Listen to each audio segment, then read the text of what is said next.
ಸಂತ ಪರಾಶರ ಪ್ರಹ್ಲಾದ ನಾರದ ಪರಾಶರ ಪುಂಡಲೀಕ ವ್ಯಾಸಾಂಬರೀಷ ಶುಕಶೌನಕ ಭೀಷ್ಮಾಧಾಲಾಭಿಯಾನ ರುಕುಮಾಂಗದಾರ್ಜುನ ವಸಿಷ್ಠ ವಿಭೀಷಣಾದೀನ ಪುಣ್ಯಾನಿಮಾನ ಪರಮಭಾಗವತಾನ ಸ್ಮರಾಮಿ.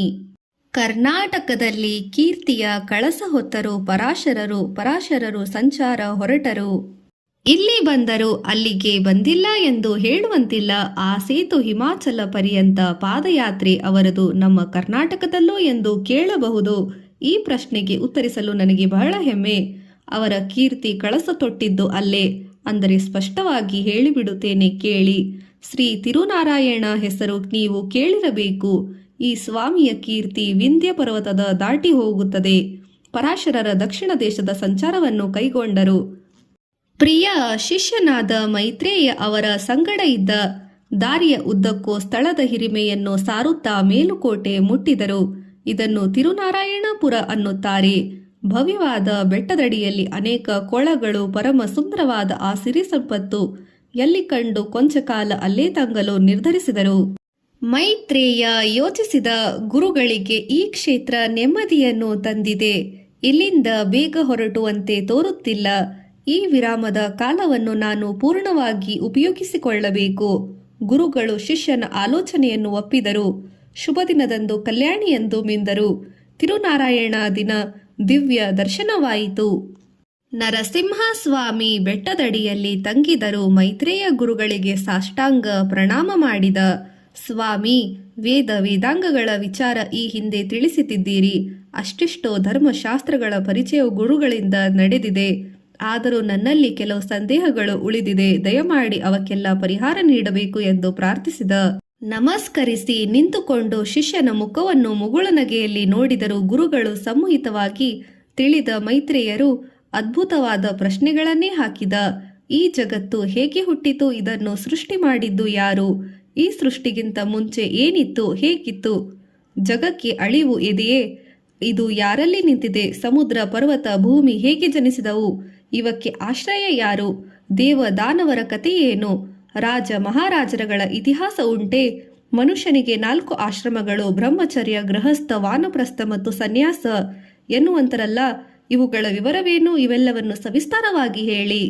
ಹೀಗೆ ವಿನಯದಿಂದ ಕೇಳಿಕೊಂಡ ಪರಾಶರರು ತುಂಬಾ ದಯಾಳು.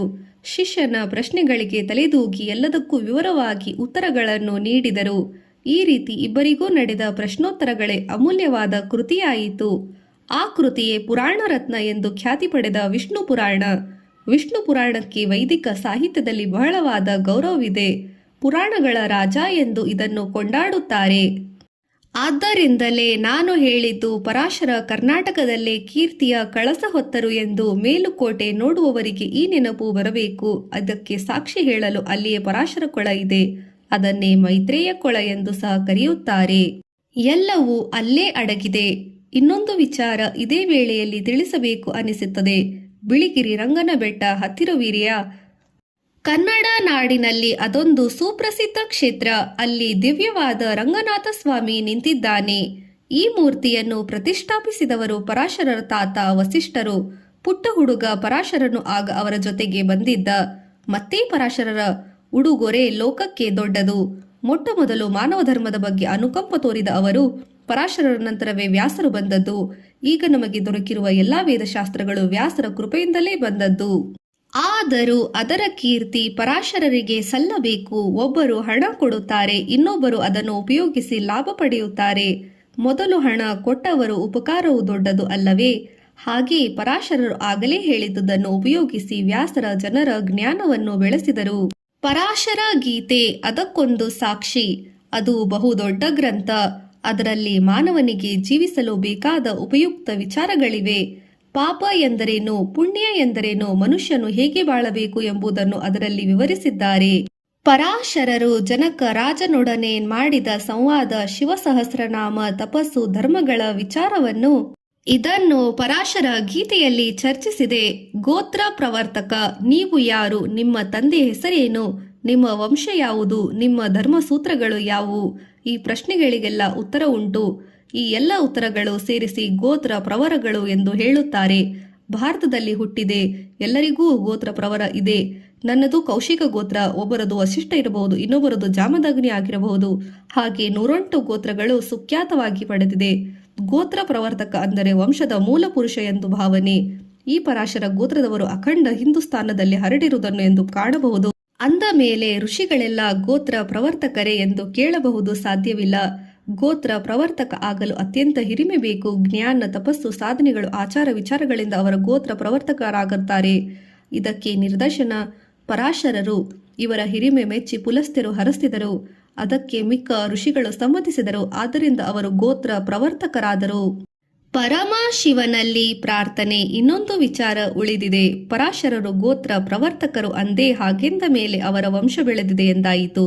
ಹಾಗಾದರೆ ಅವರ ವಿವಾಹವಾದರೆ ಅವರ ಮಕ್ಕಳ ವಿಚಾರವೇನು? ಈ ಬಗ್ಗೆ ತಿಳಿಯೋಣ. ಪರಾಶರರು ರಾಕ್ಷಸ ಸತ್ರವನ್ನು ನಿಲ್ಲಿಸಿದಾಗ ಇತರ ಋಷಿಗಳಿಗೆ ಸಂತೋಷವಾಯಿತಲ್ಲವೇ? ಅವರು ಎಲ್ಲ ಶಾಸ್ತ್ರಗಳು ನಿನ್ನಲ್ಲಿ ನೆಲೆಸಲಿ, ಯಾವ ಅನುಮಾನಗಳು ಮನಸ್ಸಿನಲ್ಲಿ ತೊರೆದರೂ ನಿನಗೆ ಸರಿಯಾದ ಉತ್ತರಗಳು ಹೊಳೆಯಲಿ ಎಂದು ಆಶೀರ್ವಾದ ಮಾಡಿದರಲ್ಲವೇ? ಅವರ ಆಶೀರ್ವಾದ ಫಲಿಸಿತು. ಪರಾಶರರು ಅಸಮಾನ ಜ್ಞಾನಿಗಳಾದರು. ತಮಗೆ ತಿಳಿದದ್ದು, ತಮಗೆ ಹೊಳೆದದ್ದನ್ನೆಲ್ಲ ತಮ್ಮ ನಂತರ ಹೋಗಿಬಿಡಬಾರದೆಂದು ಇತರರಿಗೂ ಸಹಾಯವಾಗಲೆಂದು ಉಳಿಸಿದರು. ಮಹಾತ್ಮರ ರೀತಿಯೇ ಹೀಗೆ. ತಾವು ಕಷ್ಟಪಟ್ಟು ಕಲಿತದ್ದನ್ನು ಎಲ್ಲರ ಜೊತೆಗೆ ಹಂಚಿಕೊಳ್ಳುತ್ತಾರೆ. ತಮಗೆ ತಿಳಿದಿದ್ದ ಶಾಸ್ತ್ರಗಳನ್ನೆಲ್ಲ ಸರಿಯಾಗಿ ಅರ್ಥ ಮಾಡಿಕೊಂಡು ಬೇರೆ ಬೇರೆ ಭಾಗವಾಗಿ ವಿಂಗಡಿಸುವ ಮಗನೊಬ್ಬ ಬೇಕು ಎಂದು ಅವರಿಗೆ ಅನಿಸಿತು. ಪರಾಶರರಿಗೆ ಪರಶಿವನಲ್ಲಿ ಅಪಾರ ಭಕ್ತಿ. ಒಮ್ಮೆ ಶಿವನು ಒಲಿಯುವಂತೆ ಶಿವನ ಸಹಸ್ರನಾಮಗಳಿಂದ ಅರ್ಚಿಸಿದರು. ಪರಶಿವ ಪರಾಶರರ ಭಕ್ತಿಗೆ ಒಲಿದು, ನಿನಗೆ ಏನಾಗಬೇಕು? ನನ್ನತ್ತ ಏತಾಕೆ ಸ್ತುತಿಸಿದೆ ಎಂದು ಕೇಳಿದ. ನನ್ನನ್ನು ಏಕೆ ಸ್ತುತಿಸಿದೆ ಎಂದು ಕೇಳಿದ. ಹೇ ಮಹಾದೇವ, ನನ್ನಲ್ಲಿ ನೆಲೆಸುವಂತೆ ಎಲ್ಲ ಋಷಿಗಳು ವೇದ, ವೇದಾಂಗ, ನಿಗಮ, ಆಗಮ ಮತ್ತು ಸಕಲ ಶಾಸ್ತ್ರಗಳನ್ನು ಕರುಣಿಸಿದ್ದಾರೆ. 10 ಜನರಲ್ಲಿ ಇದ್ದ ಶಾಸ್ತ್ರಗಳೆಲ್ಲ ಒಟ್ಟಾರೆ ನನ್ನಲ್ಲಿ ನೆಲೆಯಾಗಿ ನಿಂತಿವೆ. ಓ ಪರಮಾತ್ಮ, ಇವೆಲ್ಲವನ್ನು ಲೋಕ ಕಲ್ಯಾಣಕ್ಕಾಗಿ ನೀಡಬೇಕು. ಇದು ನನ್ನ ಆಸೆ. ನನ್ನ ಮನಸ್ಸಿನಲ್ಲಿರುವ ಕೆಲಸವನ್ನು ಮಾಡಬಲ್ಲ ಮಗನು ನನಗೆ ಬೇಕು. ಆದ್ದರಿಂದ ನೀನು ಒಲಿಯಬೇಕು.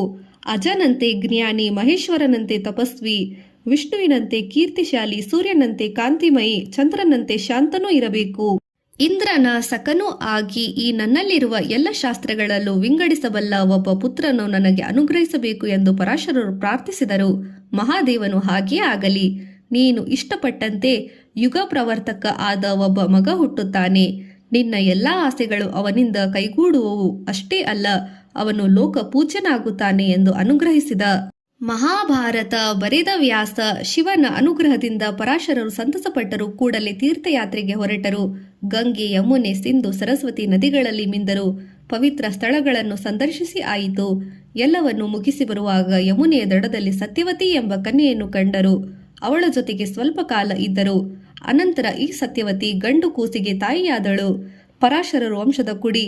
ಅದು ಆ ಮಗುವಿಗೆ ವ್ಯಾಸ ಎಂದು ಹೆಸರಿಟ್ಟರು. ಅವರು ಯಾವ ವ್ಯಾಸ ಗೊತ್ತೇ? ಮಹಾಭಾರತ ಎಂಬ ಮಹಾಕಾವ್ಯ ಬರೆದ ಮಹರ್ಷಿ, ಮಹಾಋಷಿ ವ್ಯಾಸರು.